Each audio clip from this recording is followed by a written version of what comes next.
The loose process was a real slog. What was it, 7 years? I was here for the whole thing. What kept me going was the promise that we were going to work to preserve and conserve the existing residential neighborhoods, because I saw how great the need for that was as we saw turnover and in some cases destruction of the charm and character of these neighborhoods. And the words preservation and conservation have this unfortunate connotation of being because they're landmarked or because they're historic, or no, it's because they're lived in by people we care about who are our neighbors, and we'd like to keep that housing and keep those people, which I think we can do. When we first began to discuss that, before former planning director Fogarty gave it the name neighborhood conservation, we were acknowledging the fact that state law had changed in what we were allowed to do with housing projects. It used to be, when we wrote our last zoning code, that a city had the ability to judge a project on whether it was compatible with the surrounding buildings, with the neighborhood, and to make changes to the project. Since then, state law has changed, and now we can only make those changes if it's a threat to public safety.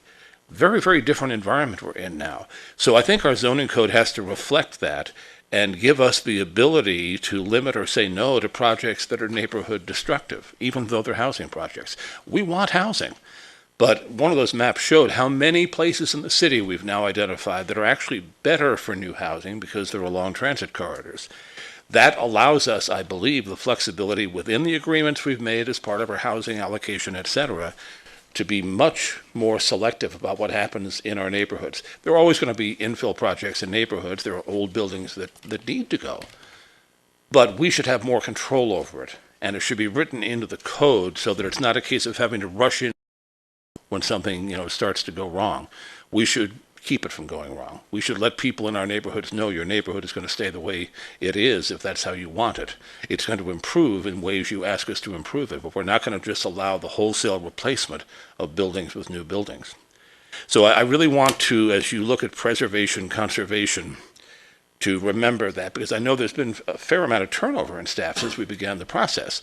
And I just wanted to be clear, at least from the perspective of one council member, only one of 7, but who was here at the whole process, the idea was always to really keep our neighborhoods safe for the people who live in them, not to just preserve landmarks, but to preserve neighborhoods as neighborhoods.